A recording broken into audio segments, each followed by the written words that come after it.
Book of Joshua, Book of Job. Get you in the right direction anyway. Book of Job.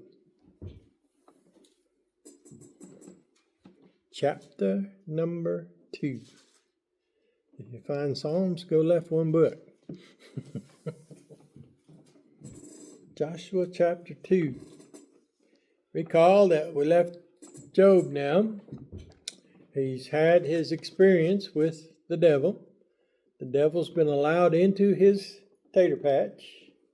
The devil has taken all of his donkeys, all of his camels, all of his sheep have been barbecued, all of his servants, and all of his children, except for the 3 servants that were left, or 4 servants that were left to come and deliver the message of the calamity, which was deliberate by the devil to keep on hammering Job right and left. But I love verse number 22. It says, or 21 and 22, and it says, naked came I out of my mother's womb, and naked shall I return thither. The Lord gave, and the Lord hath taken away. Blessed be the name of the Lord. And then verse 22 says, in all this, Job what? Nor charged God foolishly. Sometimes we can charge God foolishly by just speaking out of turn or turning against God. And remember now, that was a test that the devil had said, he'll just curse you and die. Or he'll just curse you and drop you like a hot potato. So, when Job didn't do that, what do you think the devil's going to do? Double down, try something else. Yep, he's going to double up, try something else, try something new. So he goes back, and that's where we're at in chapter number 2. The devil goes back for the second round. Okay? Now that goes to tell you the adversary just doesn't quit. Right? He does not quit. He may give you a little slack for a season, but then right back. Right? Remember Jesus, it says that he went out to the wilderness, and then after the 40 days, here comes the devil. And then he left, it says, for a season. That means that he was still around, but just at a distance. Probably working on somebody else while he had the time. But nonetheless, the devil says, I'm not going to give up. I'm going to go back and try and get another opportunity to destroy Job. So that tells you Job had a strong testimony in the community and the nation and all around where he was. He had a very strong testimony, and that's exactly what the devil wants to do, is to destroy that testimony so that they won't believe in God, so that they won't trust in God or fear God, so that they'll be in his camp, not God's camp. And we see that battle is going to continue. He's not giving up. He's stubborn, consistent, persistent, and aggressive in it. So again, it says in verse 1, chapter 2, again there was a day when the sons of God came to present themselves before the Lord. All right? And we can imagine that it wasn't very long, because no doubt Satan wanted to strike Job while the iron was hot. He didn't want to wait and let him cool off and recover and get back into his life. He wanted to keep pounding, okay, till he got success. The only sad thing about that is the devil lost. All right? So here it says the sons of God come, and Satan did what? Came also among them. All right? So here now, the devil comes back, and you know he's not there to have pleasantries with God. You know that he's there to start another round. That's what he wants. And the Lord said unto Satan, whence camest thou? Same message as before, same question as before. And he wanted the devil to testify about how Job had stood up to his assaults.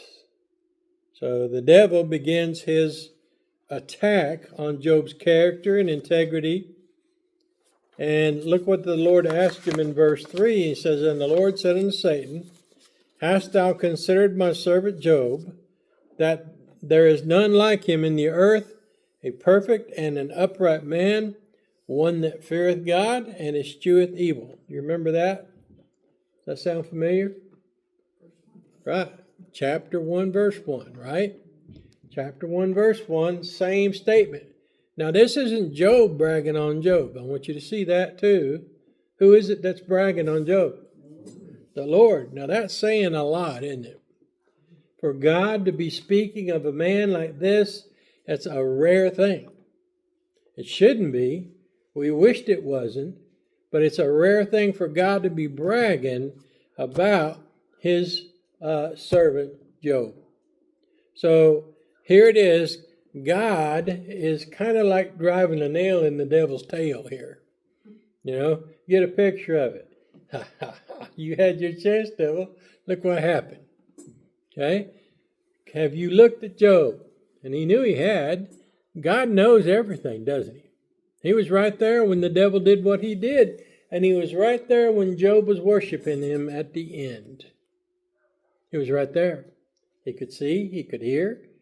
He could be right there with Job, and was.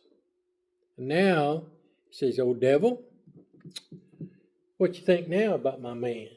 And of course, the devil begins his attack. Notice it says, "And still he holdeth fast his integrity." You see that? What's that? What's integrity? Like honor. Mm-hmm.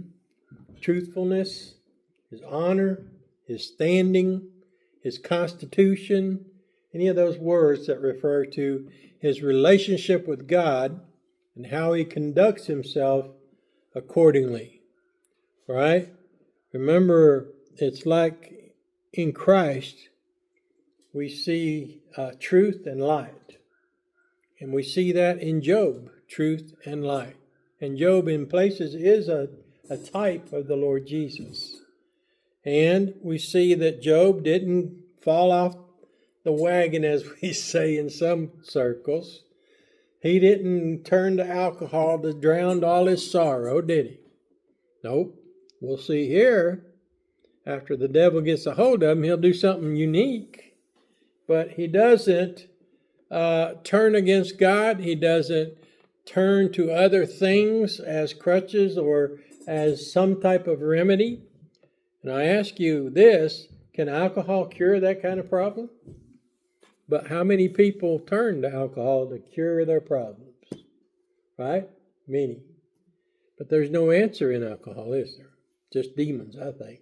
More trouble. More trouble, exactly. And that alcohol and all the other associated drugs and things will do nothing but rob you and keep you poor and take away your health, physical health as well. Alcohol will kill you. It may be a slow death or it could be a quick one, but it will kill you. All right, so he says, he holdeth fast his integrity, which means he was like a rock, didn't budge. And you know how frustrating that would be to the devil. The devil didn't move him an inch. He didn't faze Job. Job just kept right on, didn't he? So the devil says, I'm not going to waste our opportunity. I'm going to go to the next meeting, and I'm going to go at him again. And you see, it says, although thou movest me against him to destroy him without cause. In other words, the devil wanted God to destroy him. But you know what? God wouldn't. Remember, first time he said, you can do all this, take everything he has, but you can't touch him. You can't touch his soul. In other words, can't kill him. So here now, we see this next round. God says, Satan, you were the one that made the challenge, and I allowed the challenge. You moved me, tried to move me against him. But you can tell right there, if God is bragging on him, and the Lord said unto Satan, hast thou considered my servant Job? God hadn't turned against Job, had he? No. He's still bragging on Job the same way he was in chapter 1. He's still bragging on him here. So you see, God is on Job's side. God is allowing this to happen not just for Job, but for us. For those Christians who would face adversity in the many, many years to come. All through the church history, you see torment, affliction, struggles, trials. All those kind of things have happened all the way through history. We're here on a cursed earth, and men are lost and undone. They're dying in their sins, and they're committing atrocious things. And we see that while we're experiencing this, God wants us to see Job and see how Job reacted, and wants us to model our trials and tribulations accordingly. Just as Job did in verse 21 of chapter 1, he says, and he bowed to the ground, or verse 20 says, and he bowed to the ground and worshipped. He worshipped God. So instead of cursing God, instead of swearing at God and saying, God, I got the pooch mouth, and put that pooch mouth out. You know how we'll do with that bottom lip. Put it out like that, like a baby. Be mad and put 10 roosters on there.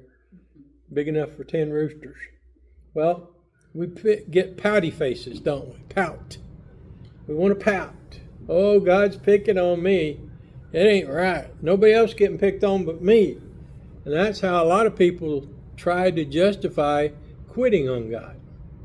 Well, God did this to me and I'm mad at him. Well, that's not what a trial is supposed to do. A trial is supposed to push you to God, bring you closer to God, help you to get stronger through the experience for God. And that's exactly what Job has done. He's lived for God, he loves God, he worships God, and this thing about all of his stuff being gone, that wasn't something that was going to move him. The devil said it would, but it didn't happen, did it? So now he says, here's my servant. You try to turn him against me, but look at how he responded. So verse 4 says, and Satan answered the Lord and said, oh no, we know what's going to happen now. The devil's got an answer for everything, doesn't he? The devil is a great deceiver. He's very good at what he does. He's some type of snake oil salesman, I like to call him. You know, because he was a snake in the garden, wasn't he? So a snake oil salesman. You know, back in the days where they would mix a bottle of vinegar and kerosene or tar oil or just anything, they put it in the bottle and sell it as a remedy for you name it. Well, the devil's very adept at adapting to the circumstances to try and do what he does to destroy people. So Satan wasn't done with Job. He wanted a piece of Job. He hadn't got it yet. He wanted a piece of Job. So he says, look at his response. He says, skin for skin, yea, all that a man hath will he give for his life. Skin for skin, you could say member for member. All right? Think of it like that. When you're in a fight and somebody's swinging at you, what do? You'd be like, huh? Most of the people, when somebody's swinging at you, you're going to do this. You're going to put up your hand in front of your face. Why? Because it doesn't hurt as bad hitting that as it does hitting this. So that's what he's talking about, a member for a member. He said he'll be glad to take licks, but he's going to quit when he does get hit. So he's saying skin for skin, yea, all that a man hath he will give for his life. In other words, when it gets down to nitty gritty and somebody's beating on you, you're going to give up. That's what he's trying to say. So here's the challenge, that Job's physical health wasn't involved last time, was it? Now the devil wants a hold of Job's body. He wants to tempt him. He's lost his cows. He's lost all of his livelihood. He's lost his children. So Job, all of those affections and emotions are on him. Yeah, he's feeling it. But he hasn't let it cloud his relationship with God. So when we go through experiences, we can't help but feel those experiences.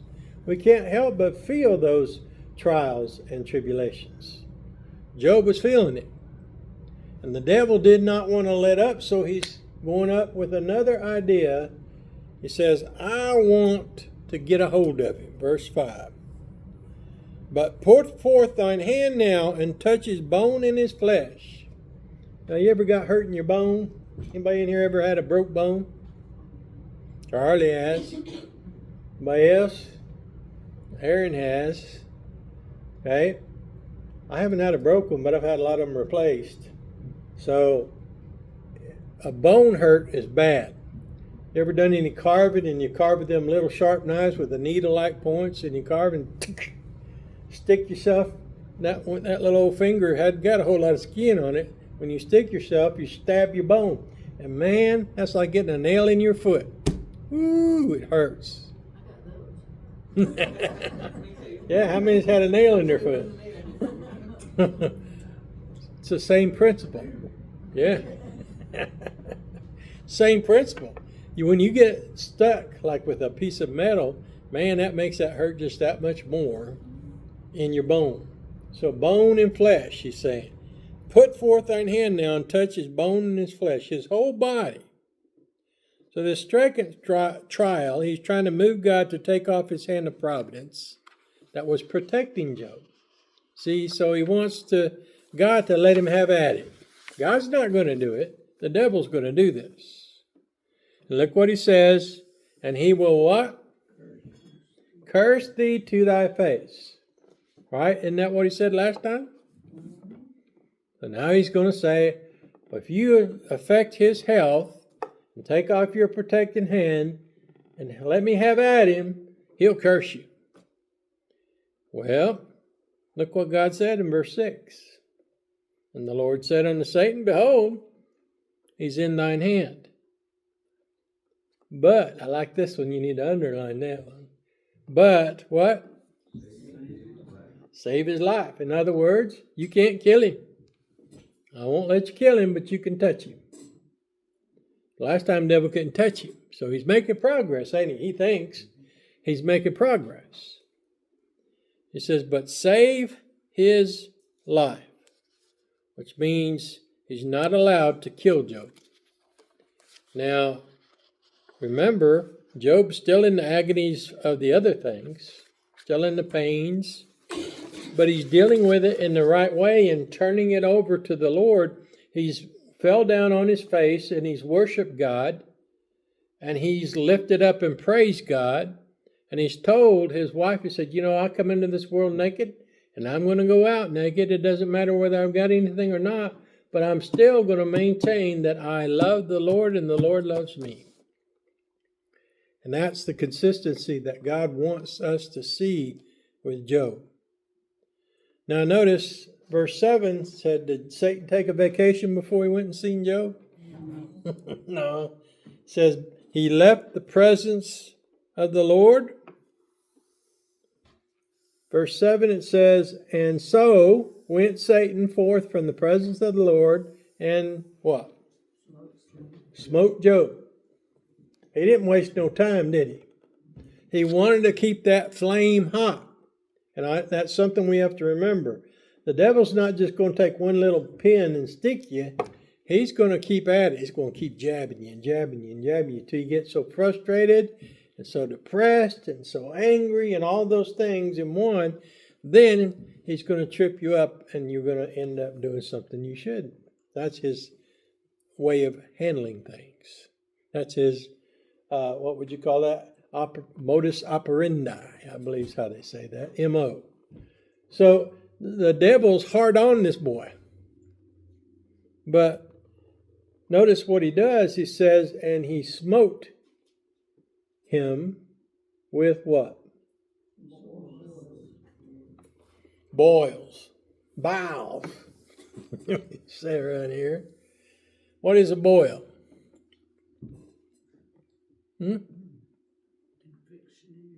Yeah.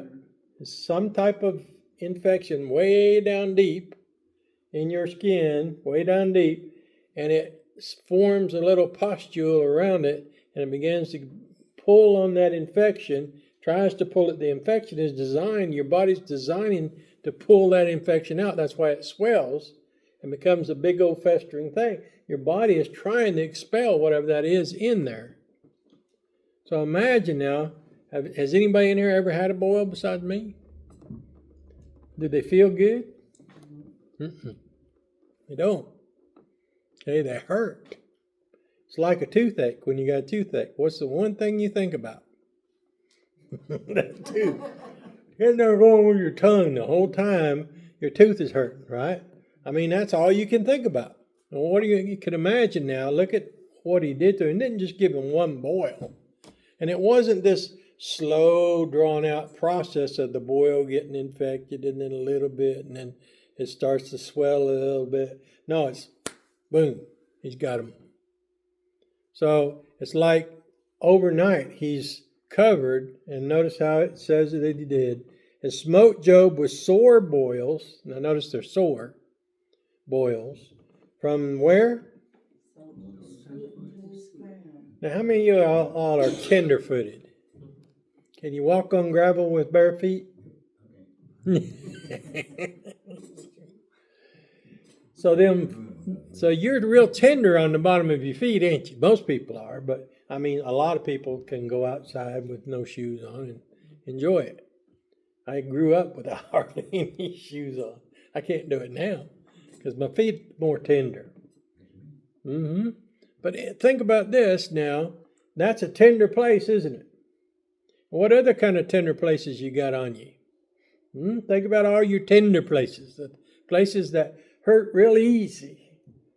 You know, and then you get up on your head and the top of your head and your face and your ears and all those places that are tender that have a lot of nerve endings on them, like your arms and your hands. He's got boils, it says, from where? Sole of his foot unto his what? This is your crown right here. Okay? So he's got boils from head to the bottom of his feet. Now, that's a lot of boils, isn't it? And it's not just, like we said, one. We're slowly getting these boils. That's the way boils usually are. When he gives them those boils, it's boom. They're already puffed up. You look like somebody with mumps, all swelled up all over the place. So Job now has done his thing, been receiving this thing from the devil. He's got these boils. They're hot. He does it all at once. But look at Job's response. It's interesting. Job is sensing, hey, something's going on that's different. I mean, you would have to visualize Job and say, man, I've lost everything. But he bows down and worships God. Then here comes the devil in round 2. Boom. His personal health now is affected. So what is his reaction? Does he give up on God and say, man, I'm quit. God did this to me. I'm mad at God. I'm just going to leave. Well, look what he did. He took him a potsherd. Anybody know what a potsherd is? Right. Back in the day, whenever you had pottery and it broke, you just chucked it down. Usually around a fire or something, out of the way where you wouldn't step on it. But he was there with the broken potsherd, or piece of pot. And notice where he sat down. Where did he sit down? All right? And you stop and think about it, that's wise. Because what will the ashes do? Yep. To help draw it out. So what's he doing? He's taking a piece of pot, which is kind of coarse, and start scraping them boils. Scraping that stuff in them out. And as he does that, he's putting that ash on there, and that'll help draw some more of that stuff out.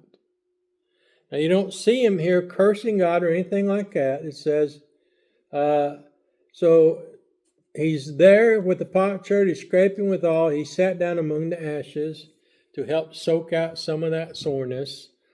Now here comes the next part. Look at verse number 9. And then his wife said his wife unto him, Dost thou still retain thine integrity?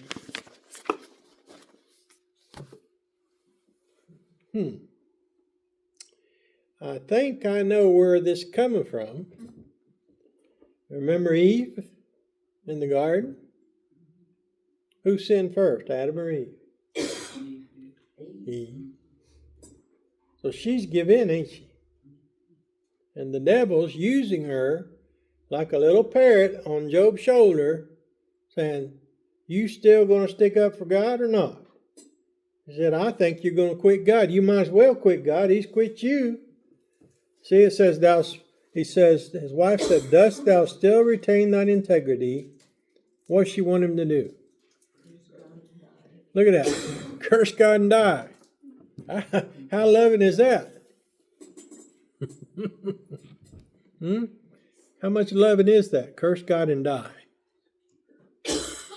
Well, if he cursed God, he probably would die. Think about that.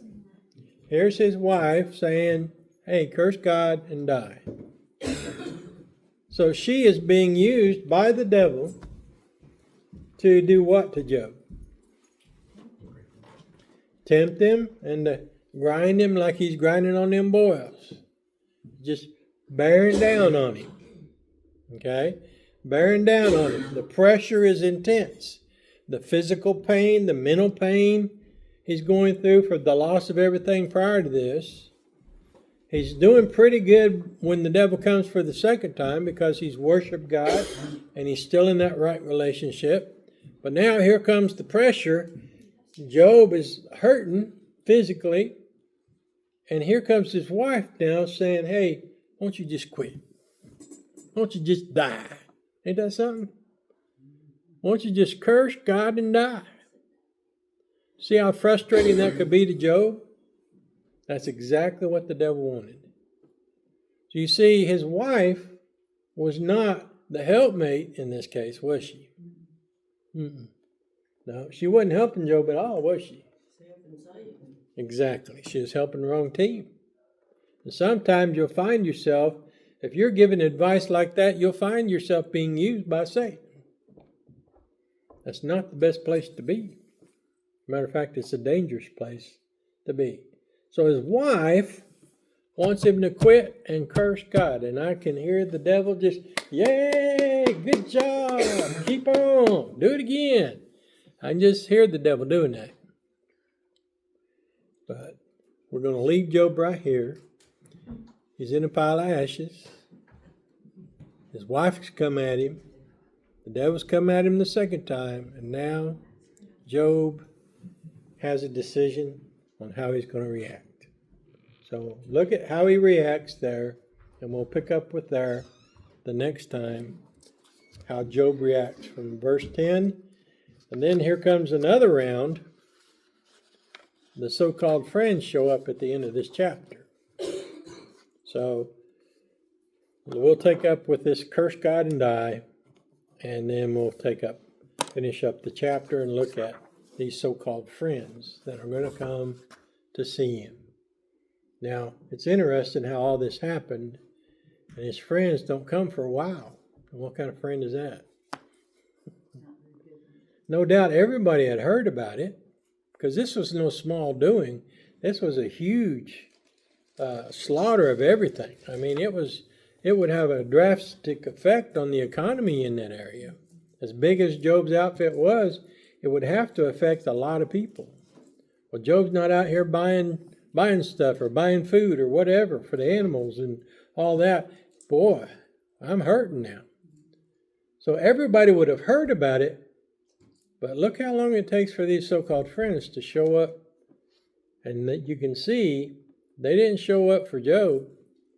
They showed up for themselves to be able to take a lick at Job while he's down. And that's how most of our friends are. You have good friends and bad friends. The good friends will see you through thick and thin. Doesn't make any difference. But the bad ones, they drop you like a hot potato. So think about that, and then study ahead and look and get their names down in your mind. And well, of course, we're going through the whole book, so we'll look at some of the arguments all the arguments, all the way through to the last when God comes down and deals with this situation that these friends have put forth. And basically God comes down and takes care of business, doesn't he? So look ahead and see this other twist. This is another twist. These friends coming, Johnny come lately. These friends coming to take another couple stabs at him.